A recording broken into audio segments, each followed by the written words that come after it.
You are currently the only person in this conference.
Okay, so we'll start shortly. In the meanwhile, let me know if you have any doubt, question, remark, anything you want to discuss. And let's see. Okay.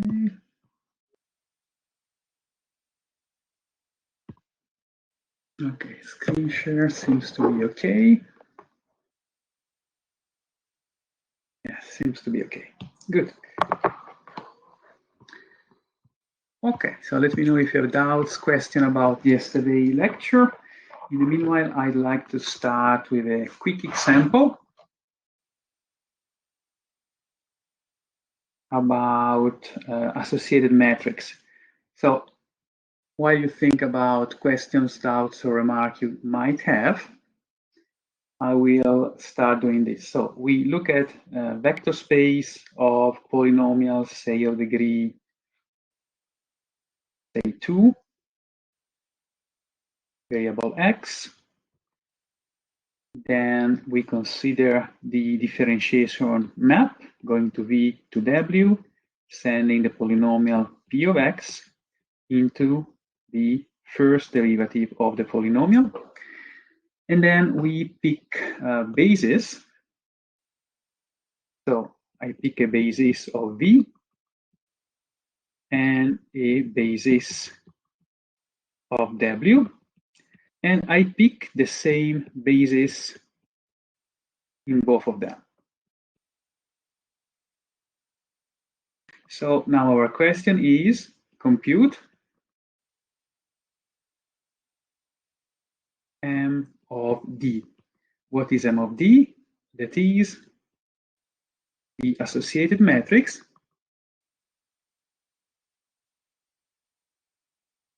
to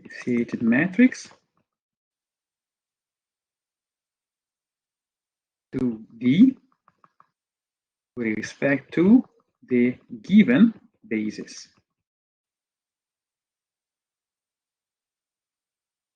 So I'd like you to try doing this by yourself. So it's a good, practice. So here is the linear map given by derivation. This is the first ingredient. We have ingredient number 1. Then we have the second ingredient, which is a basis of V. This is ingredient number 2. And we still miss one ingredient to compute the associated matrix, which is the ingredient number 3, the second basis. Using 1, 2, and 3, you can actually obtain the associated matrix. So first, you should ask yourself, what is the size of this matrix? And then you start filling it in with numbers by using the procedure we saw yesterday together. So as soon as you have an idea of what the answer is, you can use the chat. So a good idea should be to do it step by step. So first, how big it is. So this matrix here, first question, we should ask ourselves, is MD is an n times n matrix, and we should find n and m. Well, usually we say m and n, so let's do like this. M times n matrix, and we should find these two numbers. So first do that. Let me know in the chat what you think they are, and then we keep working on this together. But first, go and tell me the size.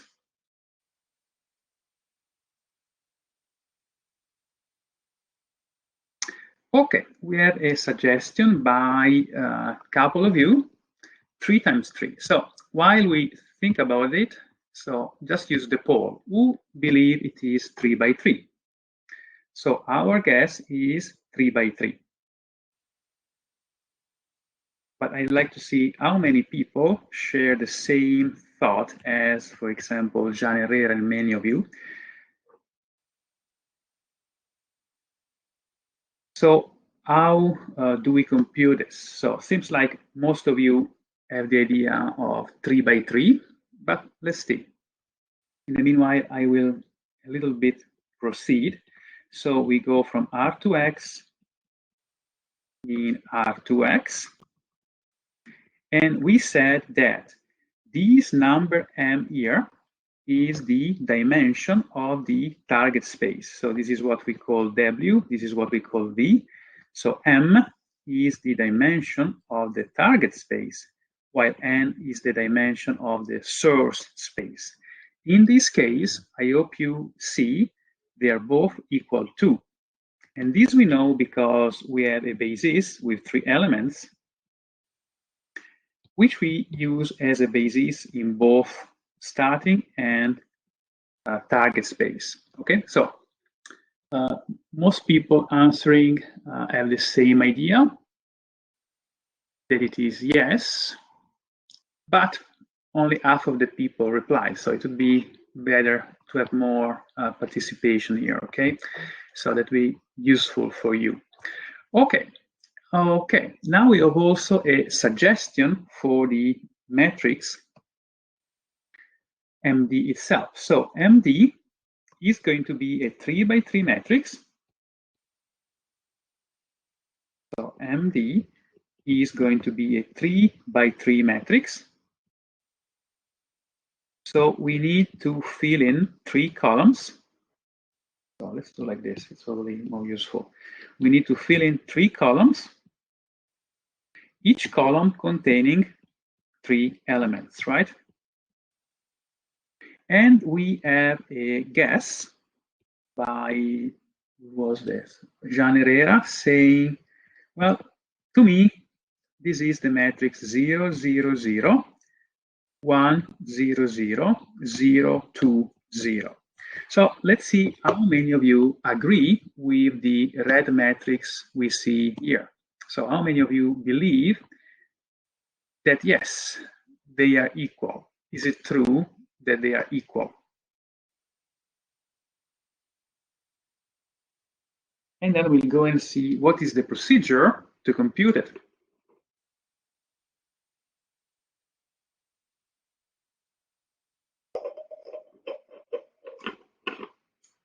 So just a little bit more for you to answer. In the meanwhile, let me remind you what is the process. The process here is the following. In the first column of the matrix, I put the image of the first element of the basis, so 1, which I write down as a linear combination of elements of the basis. So A times 1 plus B times X plus C times X squared.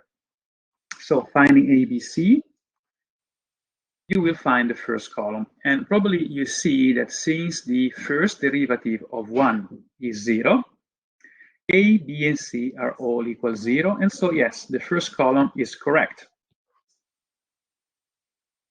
because D of 1 is 0.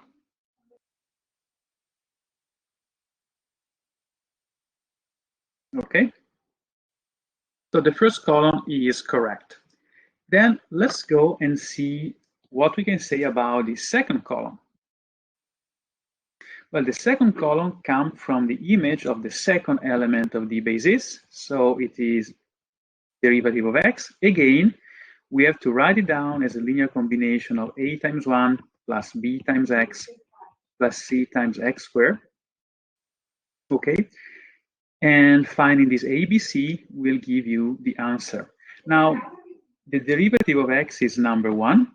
So this means that a is equal 1 and b equals c is equal 0. So also the first column, the second column is correct. And now we finish with the last column. So here is the last column, which we compute as derivative of x squared. And again, we have to write it down as a linear combination of the elements of the basis.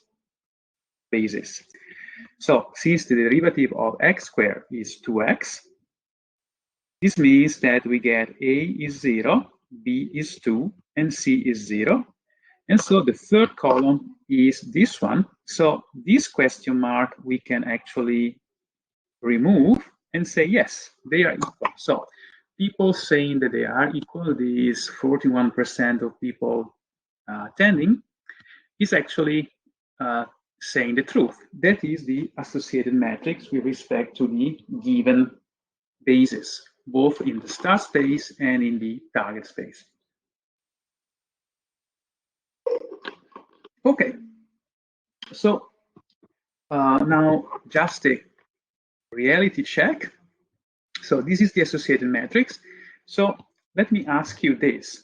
If I multiply the associated matrix by the vector 1, 1, 1, I will obtain the vector 1, 2, 0.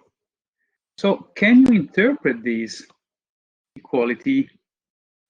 So what is this equality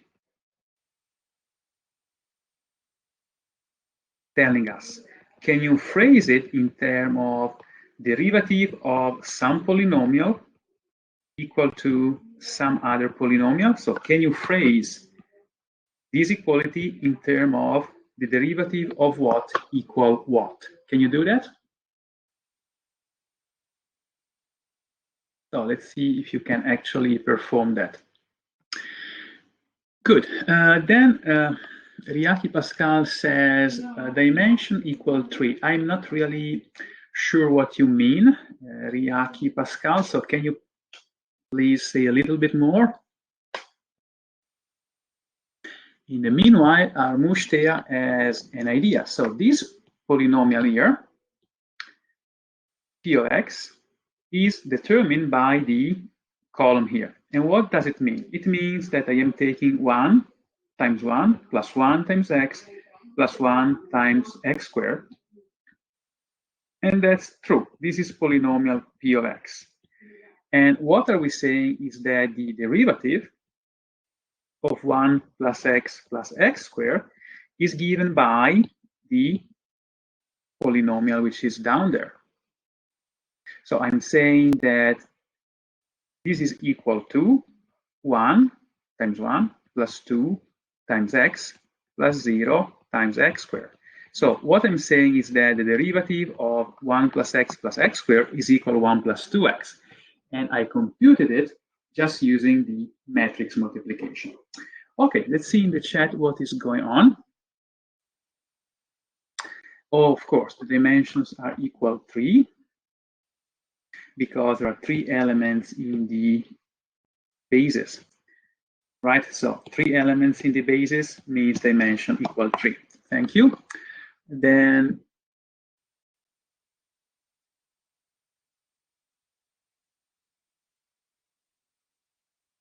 Karnaug Sophia is doing, yes, exactly this derivation. Teti Camilla, I don't understand your question. And the degree of x in the second degree polynomial. This is not completely clear to me. So can you explain a little bit more what you mean by that? Or if anyone having question, doubts, or remark about this example, please go ahead and ask. If you don't have question or remark, we wait a little bit more for Teti Camilla to try to rephrase the question. I'm thinking they are polynomial of degree up to 2. Yes, and so the degree is 3, is d plus 1, as we saw, I think, on Tuesday, right? The dimension of rdx we said is d plus 1. So just a quick note. Maybe this is answering the doubt that arose because of my silly mistake. So the dimension of r dx is equal d plus 1 because I have a basis made by monomials of degree d, up to d, sorry. And so that's the dimension, okay? Okay, and so what we did is to compute the associated matrix associated to the linear map. So we accomplished this task. We computed the associated matrix associated to D with respect to the given bases of V and W.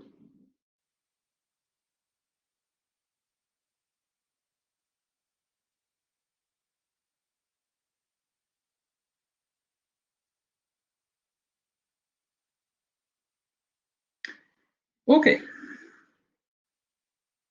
good. So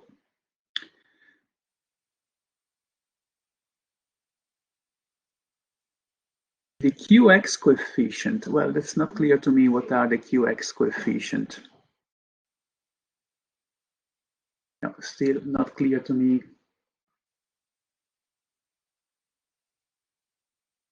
What you mean by that, Teti Camilla? So yes, the ABC are the components of the vector QX entry, but it's not clear to me, for example, what is QX? QX is this one, yes. So this is the polynomial Q of X, and 1, 2, 0 are the coefficient of the basis elements. So 1 is the coefficient of number 1, and 2 is the coefficient of X, and 0 is the coefficient of X squared. So 1 to 0 are exactly giving that. Okay, good. Now we are clear about that. Good. Okay, now let's finish the last small bits of LAG 16. So there is a small question about matrix multiplication and composition of linear maps. So this is more a curiosity, but it's kind of nice to see it. So here we are. So say you have these linear maps. So we call this F. And we call this last one G. And so I can compose using the G compose F map, going from RP1 into GM1. Okay, so all the maps, so F and G, are linear map. Easy to check. This means that the composition is a linear map. Then I fix bases in each of these spaces. And this means that I will produce the associated matrix to F with those bases, the associated matrix to G with those bases. And now the question is, what is the associated matrix to the composition with respect to the given basis? So let's make a little bit of reality check again here. So let's see if you are following me. So can you tell me the size of this matrix here, M of F, the associated matrix to map F? How big do you think it is going to be? What is the size? We go from RP1, which is basically of dimension P, is like RP, into Rn1, which is basically Rn, so dimension is n. So what is the size of MF?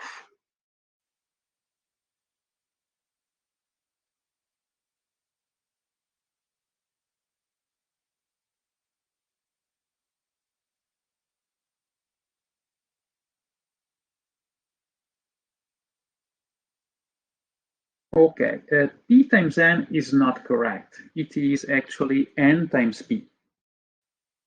Okay, so Mg is going to be M times N. Okay, because we always have the first one is the target space, the second one is the source space. Okay, so here it is. Good. So what is the idea? The idea is that the size of this one, the last one, is M times P. That's correct. So you see, you have two matrices of size NP and MN and an M times P matrix. So what would be nice to be true? It would be nice that this matrix here, the one we don't know, is the product of the one we know. And that's actually what's happening, because we multiply these M times N, this N times P, and we produce the resulting matrix. So what happens is that when you take composition of linear mapping and you fix bases, then when you look at the map of the composed, sorry, the associated matrix of the composed map, it is going to be the product of the matrices in the same order. Okay? And how do you see this? Well, it is very simple. So it is reasonable. It is what it should be because of the sizes. But how do you see that this is true? Okay, so how would you go to prove this equality? So we need to show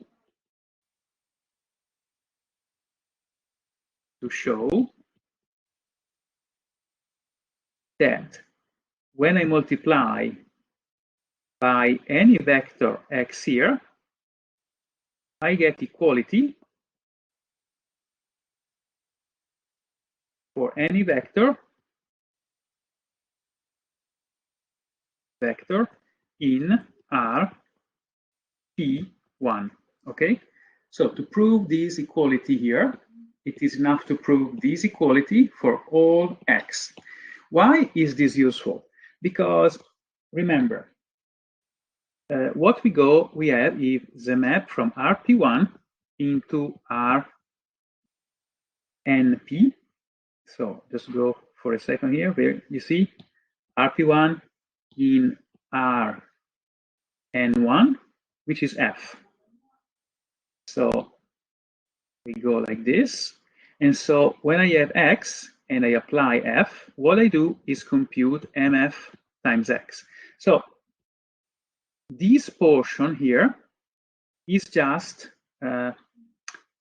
F of X.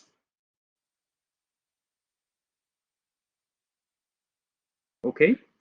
And then when you go further, in Rm1, you are applying G. So what you do is multiply Mg by the vector f of x. And what you get here is G of f of x. So when you multiply also by this matrix here, we compute the final product. What is that you get is G of f of x. Okay, but now look, what is G of f of x? Well, the associated matrix is created in such a way. This is equal to the product of the associated matrix to the composition times x. So you prove that the left-hand side and the right-hand side are equal simply by remembering what is multiplying by the associated matrix is computing the image. Then since we are looking at the composition of the maps, then we are getting the required equality. Okay? So this is the way you can see that this is true. So this is how you can see that this is true. This is how you compute the associated matrix of a composition by multiplying the matrices. Okay. Any doubt, question, or remark?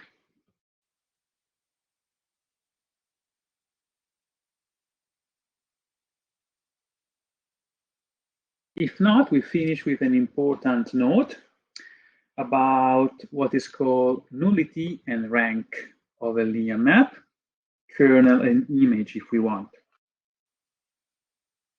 So we finish with this remark about what is called rank and nullity of a linear map. Or if you want to rephrase it, this is also called image.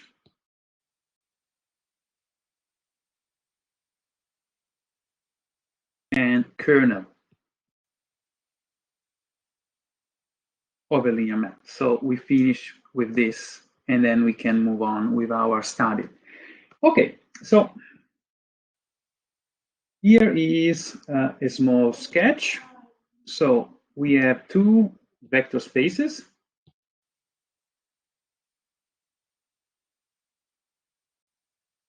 And we have a linear map. So there is a very special element here, which is 0. And we know that 0 goes in 0, right? But if the map is not injective, then there is a larger portion here, which might be mapped to 0. So all this portion here is going mapped, squeeze into 0. Why not? So one speak about the kernel of a linear map. So we have f from v to w, a linear map. Then g minus 1 of 0 w, which is the set of vector in v such that f of v is 0 w, is called kernel of f.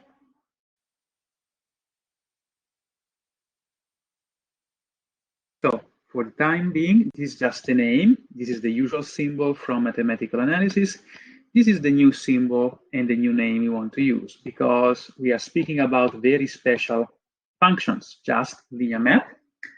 So the pre-image of 0 is called the kernel of f. Similarly, you can look at this picture and say, well, this is telling me something about injectivity because it's telling me how many elements goes to 0. And about the lazy lemma, this is related to injectivity, right? So quick note, f is injective if and only if the kernel of f is just the 0 v. And this is because of the lazy lemma. Okay? So it's just rephrasing injectivity in terms of the new symbol called kernel. Okay, then we want to do something about being surjective, about surjectivity. So again, look at your maps. Well, your map F from V to W, and V is going to be mapped to something inside W. Maybe everything, maybe not. And what you cover by the map is called the image. So let's give a definition. You have your linear map, and then you say the image of F is the set of vector in the target space such that there exists V in the source space and f of V is W. This is called image.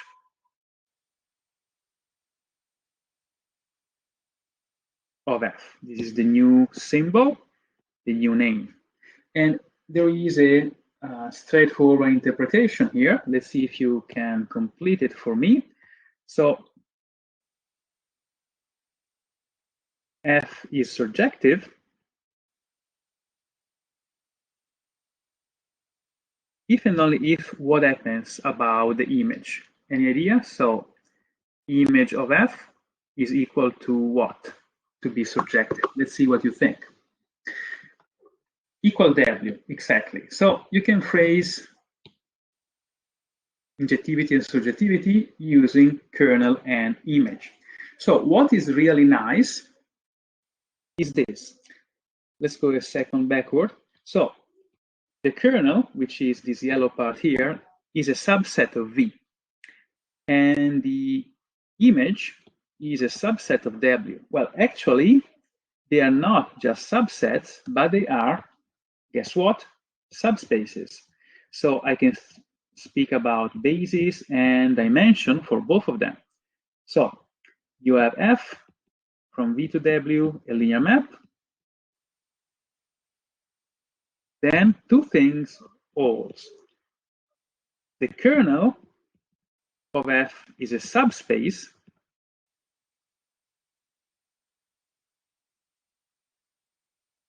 of V. And second thing is that the image of F is a subspace of W.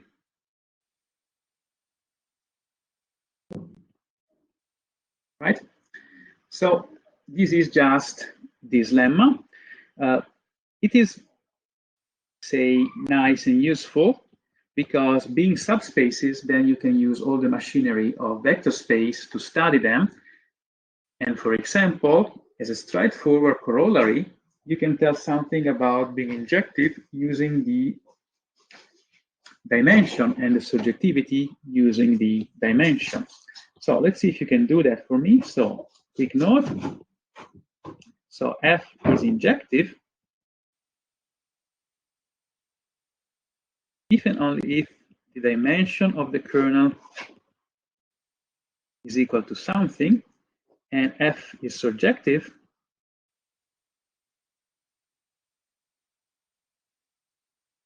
if and only if the dimension of the image is equal to something.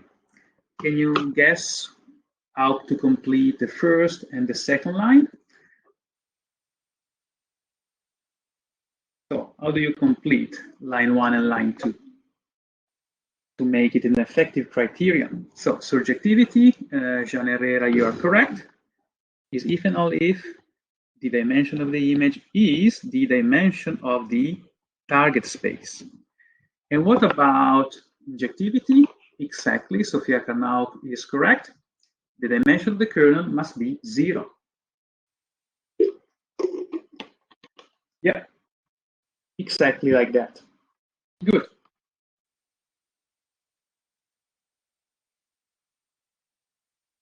Perfect. So these are conditions for injectivity and surjectivity of linear maps. Okay, so now let's see just a quick way how you can prove that the kernel is a subspace. It works also for the image, and you can go and see by yourself how it works, right? Bayar says, can you explain the first one? Well, this is just coming from here. So you see injectivity is related to the kernel to be the zero space. So you have just to compute the dimension of the zero space, which we say is 0, right? So this is how you get this 0 here. Very, very simple, okay? So I hope this is clear to everyone. It's just the dimension of the zero space, the null space, sorry, which is 0. So what we want to prove now is that the kernel is a subspace of V, for example. So let's see how we can prove this.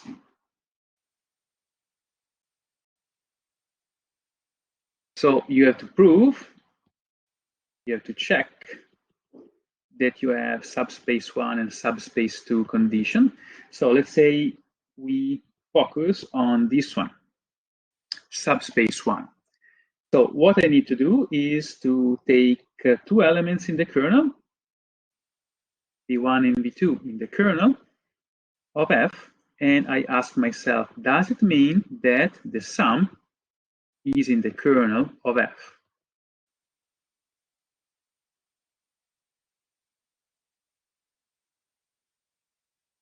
Okay, so let's see if this is true or not. So just remember, what does it mean to be in the kernel of F? Well, it means that F of the sum must be 0, right? And now we remember that we are in to a vector space, and this is a linear map. So this is f of v1 plus f of v2. And then I remember that v1 is in the kernel. So this means that f of v1 is 0. Similarly, v2 is in the kernel. So this means that f of v2 is 0. And so, yes, it is true. So S1 is okay, because 0 plus 0 is 0. And this is how you check S1. To check S2 is basically the same exact thing that you can do. And so you prove that the kernel is a subspace. Similarly, you prove that the image is a subspace. Okay, very simple. Okay, so we finish with a theorem, which is called the rank nullity theorem.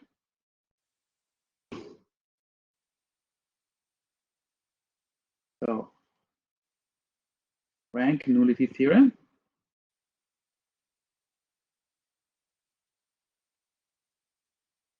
Here it is. And the rank nullity theorem is telling what? You have your linear map from vector spaces. Then two things happen. The dimension, well, one thing happens, sorry. The dimension of V is the dimension of the kernel plus the dimension of the image of F. So this is called rank nullity theorem because this number here is called nullity, while this number there is called rank. So the rank of a linear map is the dimension of the image, and the nullity of a linear map is the dimension of the kernel. Instead of seeing a complete proof of this, we'll just see one example, which is kind of nice and explains quite a lot. So let's say I go from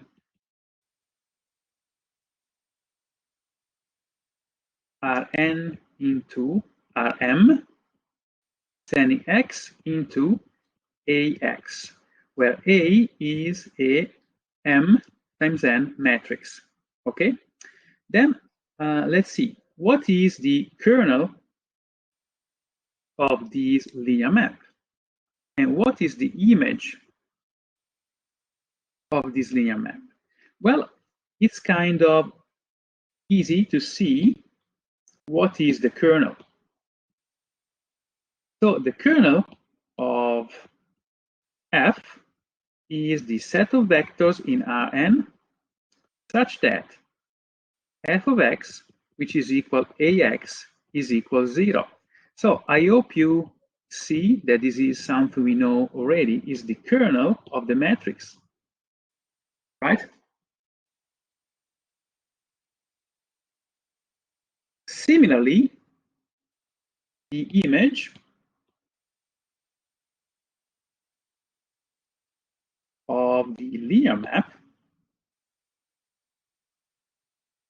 is what? All vectors y in Rn such that there exists a vector, exists a vector in Rn, and y is f of x.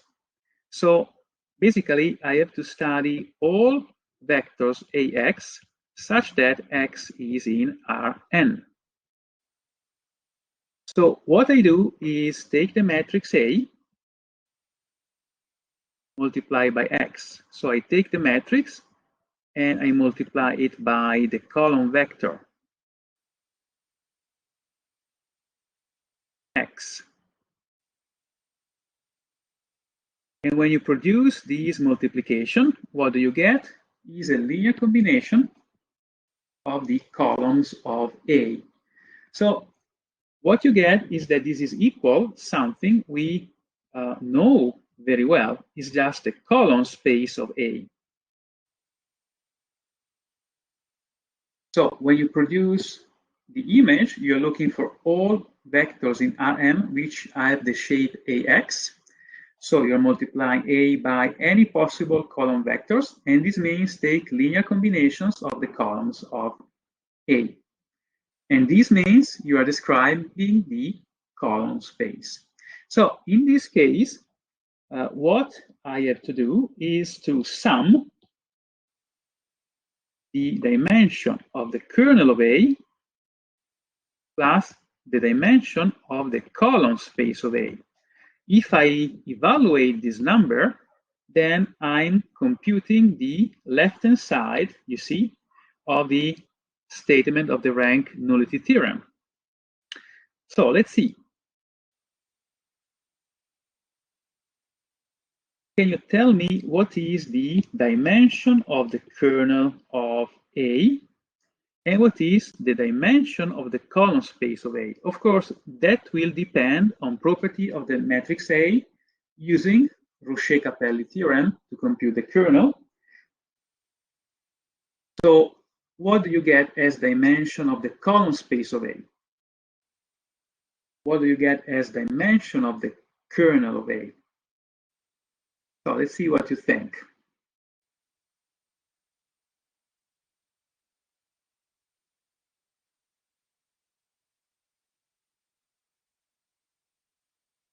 So say any idea about what is the dimension of the kernel? Bianchi-Pascal says it is n minus the rank of A.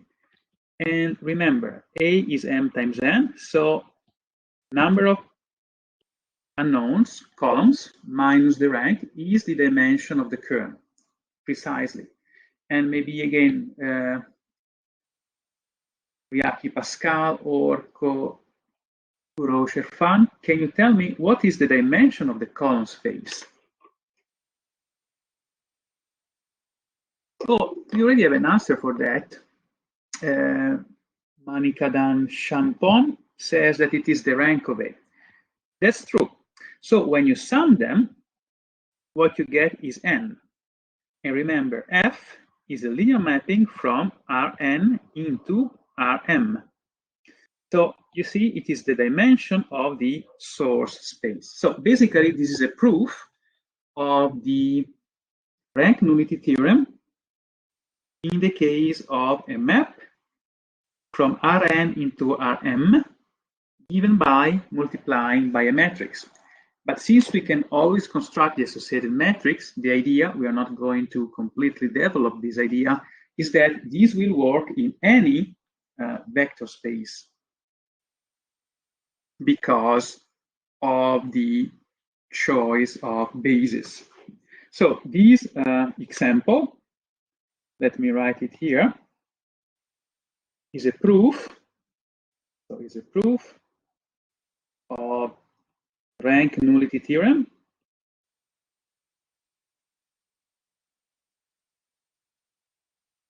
for V equal Rn and W equal Rm. So we prove it completely using Rouchet-Capelli theorem.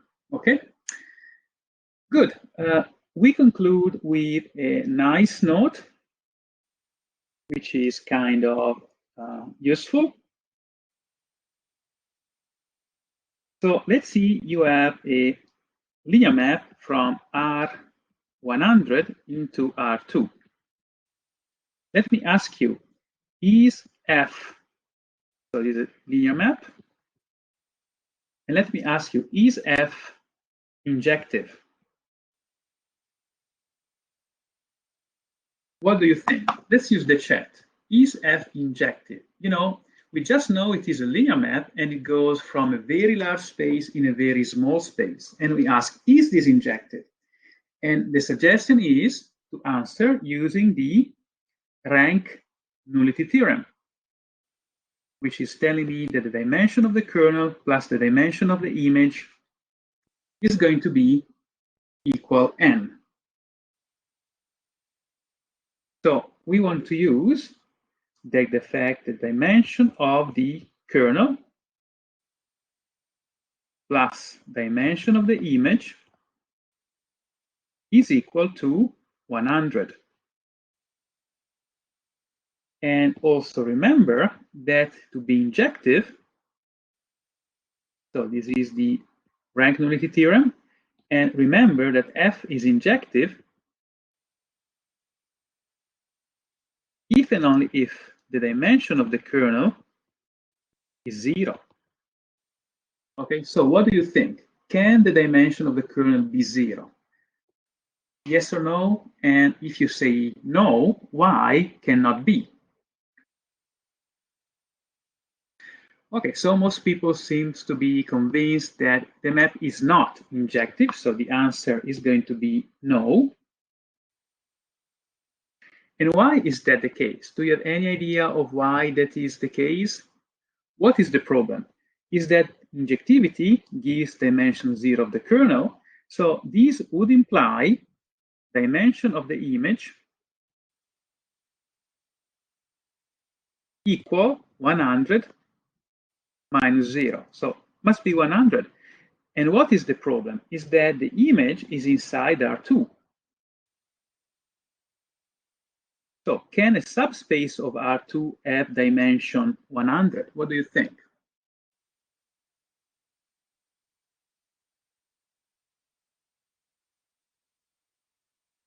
Exactly. The dimension of the image can be only 2. So this is a contradiction.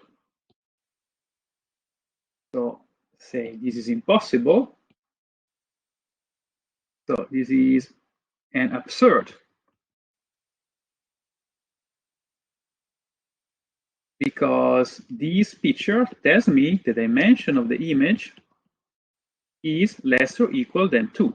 Either 0, 1, or 2, but it cannot be.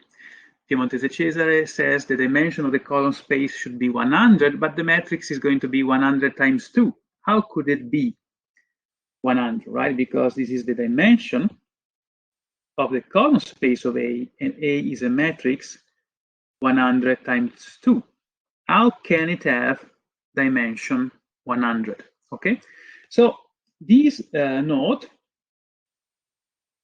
basically tells you that if you have any linear map from V to W, linear map, if the dimension of the starting space is larger than the dimension of W, then F is not injective. Okay? If the dimension of the starting space is larger than the dimension of the target space, then the map is not injective.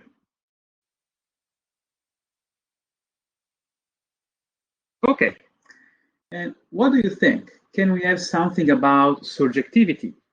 So I have F from V to W, a linear map, and then I have a condition on the dimension of V related to the dimension of W, implying F is not surjective. Can you complete this? What would you put instead of this question mark? So can we find an easy condition telling me that the map cannot be injective? Sorry, surjective. So Jean Herrera says if they are different, it's not surjective. That's not accurate because let me just scribble this. If they are different, I can go from a very large space into a very small space, and this could be surjective. But suppose the other way around. What if I go from a very small into a very big? Can it be surjective? And many of you realize what the answer is. Exactly. So if dimension of W is larger than the dimension of V, this cannot happen. And again, why is this true? Well, this comes from the rank nullity theorem because the dimension of the kernel plus the dimension of the image must be equal to the dimension of V. Think of this example if you want to have numbers. So equal to. But to be surjective, remember, to be surjective, well, the dimension of the image must be equal to the dimension of W. So in our example, the dimension of the image must be 100. that's not correct. The dimension of the image must be equal, yes, 100, but the sum of the dimensions must be equal to. So if this number is 100, how it could be possibly summed up to 2, right? So you see why this note is true. Again, is a consequence of the rank nullity theorem. And you see that the rank nullity theorem basically tells you that you can compute the image of a linear map, sorry, the dimension of the image of a linear map, dimension of the kernel. They are not independent. If you have one of the two, you can immediately go and compute the other one, right? Okay. Any doubt, question, or remark about this?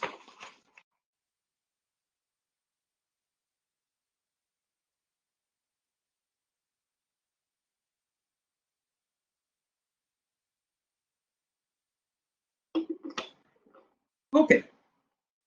So if not, the idea is to go and proceed and do some exercises here.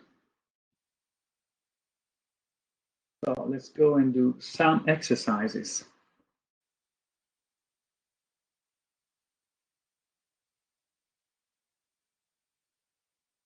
Okay, so let's say we go and compute with some linear maps to practice what we learn. So let's start from some very basic example. So let's say we have a linear map from R2 into R2, sending xy into x plus y, x plus y. And now we consider the following question. Well, first, is F a linear map? Second question, what is the, so compute dimension and a basis for the kernel of F. And finally, same thing, but for the image of F. So let's see how you'd go and compute this, okay? So the first one is just checking LM1 and LM2.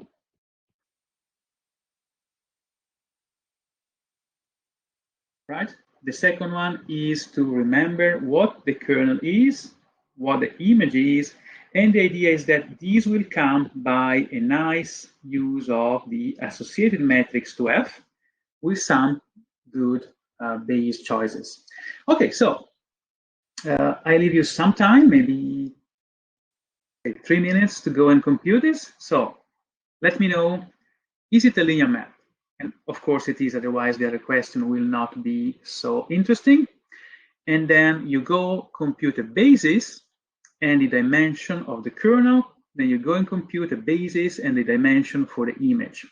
Okay, so use the chat to share your ideas and thoughts. I will not speak for a while, so you can use the chat to interact with each other, but I will keep monitoring the chat and answer to interesting questions. Okay, let's say we resume at 12:30, so 4 minutes from now.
Okay, so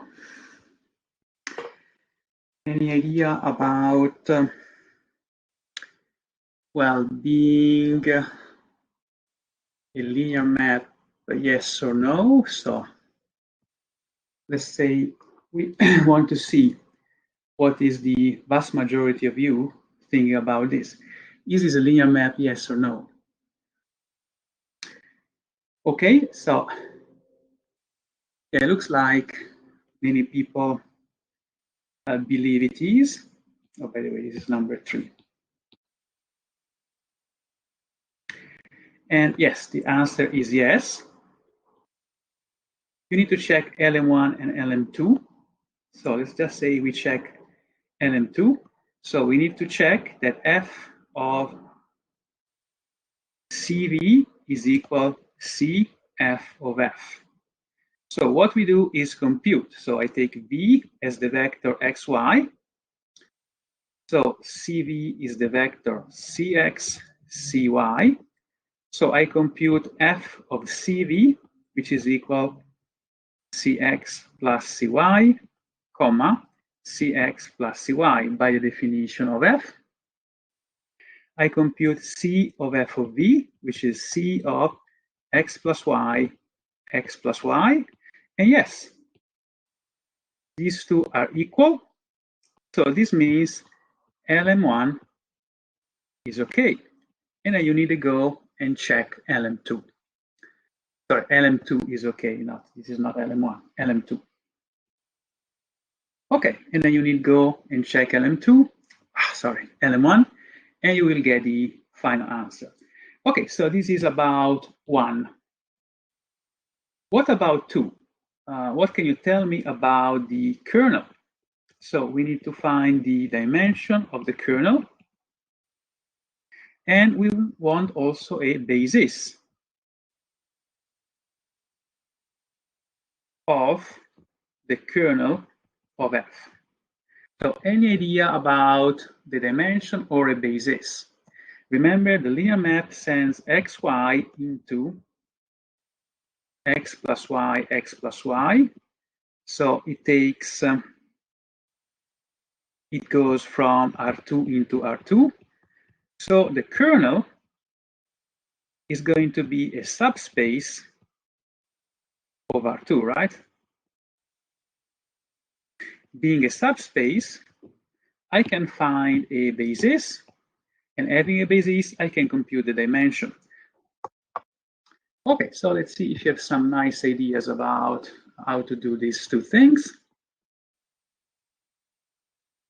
Okay, so Karnauk Sofia proposed a basis and the dimension, Putorti Davide the dimension. So what do you need to do this? Well, you need to remember what the kernel is. So the kernel is the vectors in R2 such that f of v is 0. So you have two ways of doing this. Say, first way is to say, well, I want f of xy to be 0, but I remember that f of xy is x plus y, comma, x plus y. So to find the kernel, I need to solve a system of equations which is telling me x plus y is 0 and x plus y is 0, right?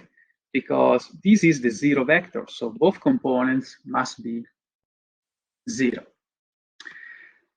Okay, so you solve this system of equations and you see that the kernel is given by the pairs x, y, such that x plus y is equal 0. Well, the pairs in R2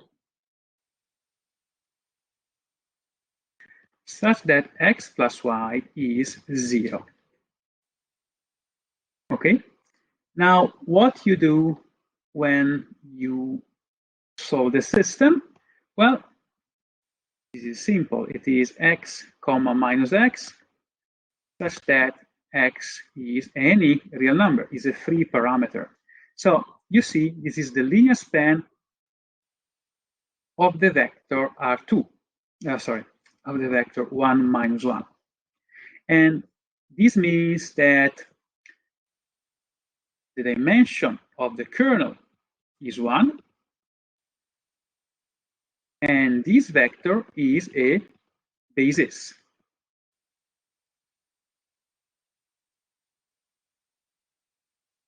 of the kernel of F, okay? And looking in the chat, someone says, well, this system of equations as the associated matrix to the system, which is like this. And Jean Herrera says, well, but this is just computing f of x,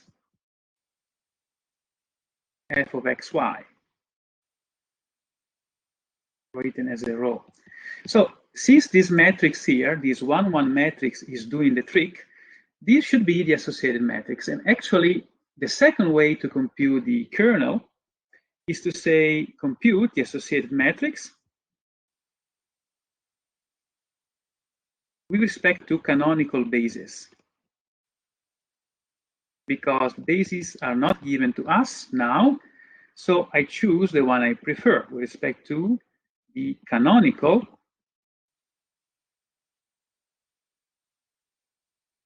bases, both in the starting R2 and in the target R2. So I pick the canonical basis, so it's 1, 0, 0, 1, and I use it as a basis, both in the starting space and in the target space. So in doing this, I compute the associated matrix by computing its 2 columns, because it's going to be 2 by 2. So I just need to compute f of 1, 0, and it goes there, and f of 0, 1, and it goes there. And if you compute, you see this is vector 1, 1, and this is vector 1, 1 again. So it is 1, 1, 0, plus 1, 0, 1. As usual, this is how we compute the elements of the first column, but since the basis is the canonical basis, computing the coefficients is very, very easy. Similarly here. And so you get the matrix that some of you suggested, this matrix there. So if you want to compute the kernel, this is the second way of doing that. So the kernel of F is the kernel of the associated matrix. And you compute it by solving the system, and you get the answer we already got before. And this basically is what you said in the chat. So any question, doubt, or remark about this computation?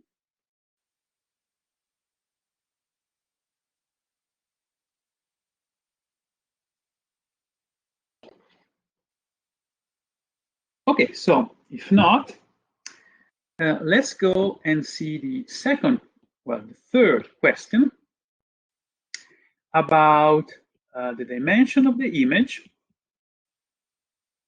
and a basis, basis for the image, basis of the image. And as far as the dimension is concerned, this is easily computed because of the rank nullity theorem, right? And a basis, well, let's see what you will do. Again, there are going to be 2 methods. In one, you can use the associated matrix. In one, you can just try and find your own way. Okay, so we already have an answer here. This comes immediately from the rank nullity theorem, because the dimension of the starting space is equal to the dimension of the kernel plus the dimension of the image. I know the starting space as dimension 2 because it is R2. I know the kernel as dimension 1 because we computed, and so the dimension of the image is 1, as Sofia Carnauck said. Okay. Now, what about a basis for the image? Well, say one way of doing this is to say the image is the column space of the associated matrix we computed before, because it is with respect to canonical basis. Sorry, basis. This is working because we use canonical basis. So it is the column space of this matrix here, 1, 1. So it is the linear span of, if you want, vector 1, 1, because we just spoke about R2, right? Because we are looking at this as a subspace of R2. So we just use length 2 vectors. It's not a mistake if you say that this is the linear span of the column 1, 1. But then you have to ask yourself, is this inside R2, yes or no? So this is the best way of doing this, because we are interpreting row and column vectors as vectors of length 2 now, okay? And this gives me the a basis, which is just here, okay? Another way of doing this is just by using the definition. So saying that the image is the set of f of v such that v is in R2. So the image is the set of vectors x plus y, such that x and y are real numbers. So what is this? Well, this is basically the set of vector x plus 1, y, which is a number, multiplying vector vector 1, 1 for all choices of x and y. And this is the linear span of 1, 1.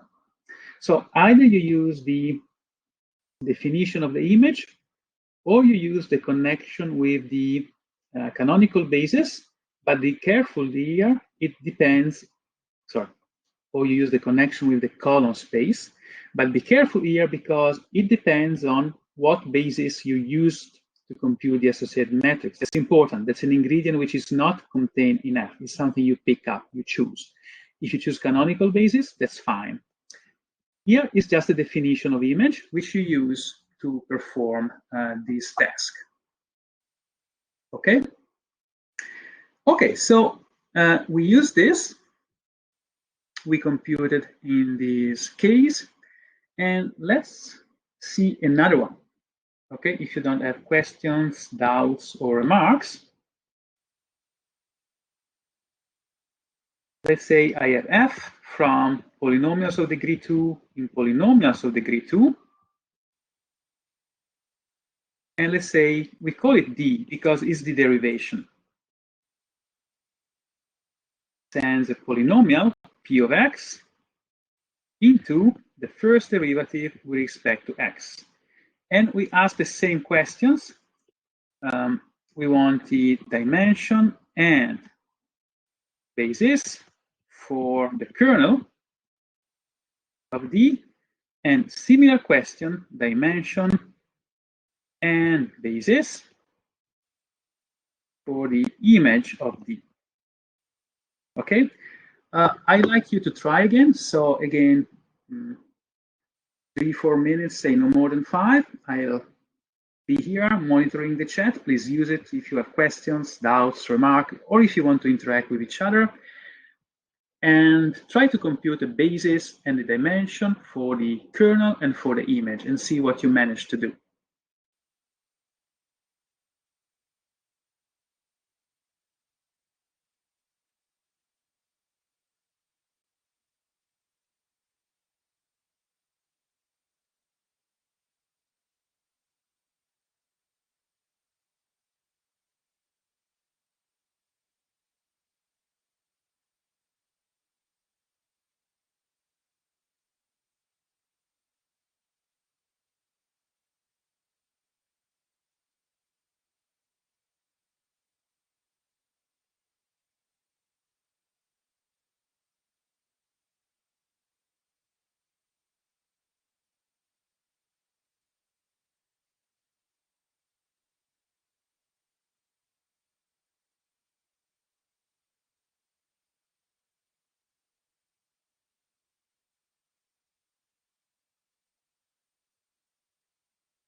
Okay, so we have some guess and suggestion here. And also Piemontese Cesare managed to produce this very nice curly L. Ah, that's interesting. Nice. And he's also correct. So let's see. There are two ways of doing this. Using the associated matrix or not using it. Okay, so let's see how you can do not using the associated matrix, which, if you can, is going to be easier to do, but sometimes you need the associated matrix, not in this case. So, for example, the kernel of D is the set of polynomials such that the first derivative is 0. But we know exactly when the first derivative is 0. It's just if p of x is constant. Constant, right? And so it means just that p of x is a number. So this is the linear span of polynomial 1. So this is a basis. And the dimension of the kernel is then equal 1. Okay? Note that having the dimension of the kernel equal 1 tells me what is the dimension of the image. Because it tells me the dimension of the image is the dimension of R2x,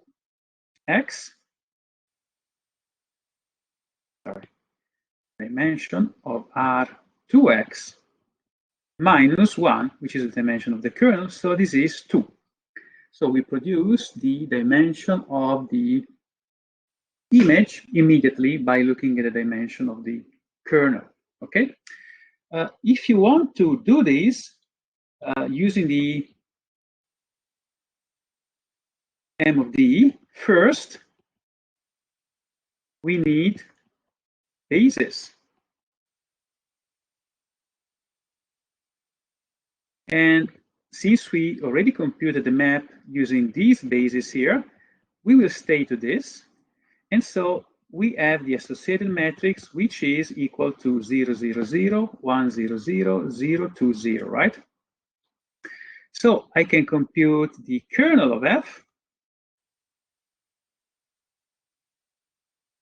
using the kernel of this matrix, which is what you get by solving the linear system of equations.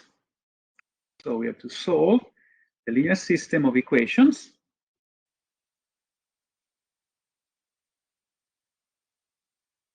MD times vector ABC equal 0, 0, 0, right? And so the solution of these are just,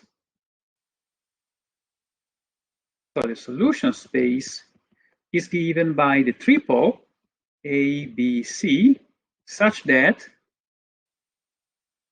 B is equal 0 to C is equal 0. So you see, we have one free variable. So this is the linear span of the vector 1, 0, 0. And what polynomial is this vector? Well, it means it is 1 times 1 plus 0 times x plus 0 times x squared. So, because if you want to write it as a kernel of f, you have to remember that this is inside R2x, while this one is inside R3. And what is the connection between these two? Well, the connection is that the triple ABC is sent to the polynomial a times 1 plus b times x plus c times x squared, right? So when you have 1, 0, 0, this is sent to the polynomial 1 inside R2x. So we obtain the same result, of course, that we obtained before. So you see, this is how you can perform this using the associated matrix. Okay? And now that we have the associated matrix, we can use it to compute the image. So the image of F is related to the column space of the associated matrix. The column space is the linear span of the columns. So 1, 0, 0, 0, 2, 0. And again, this is inside R3. And we want to find something inside R2x. So what you need to do is to look and find what polynomials are corresponding to these two vectors using this map here. So you will see that these correspond to the constant polynomial, and this corresponds to twice the polynomial x. And so the image of F, which we know as dimension 2, is the linear span of polynomial 1 and polynomial 2x. Okay? Any question, doubt, or remark?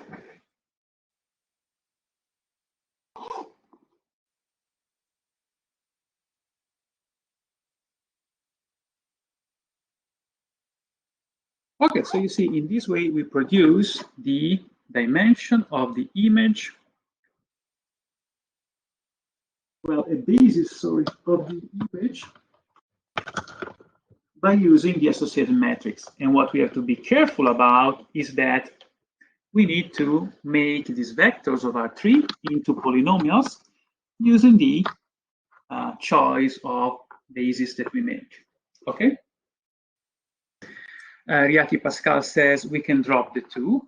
Yes, if you want a basis for the image, you can take 1 to x, or you can take 1x, or any linear combination which is invertible will do. So yes, you can use this one if you want. No trouble with that. Okay. Any other question, doubt, or remark?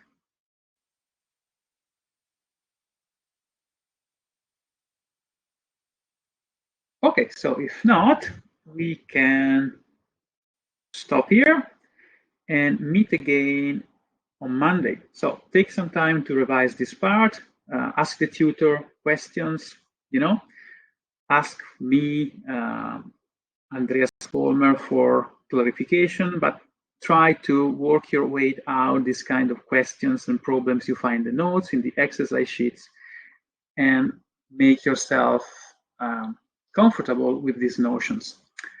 Okay, good. So see you next week then.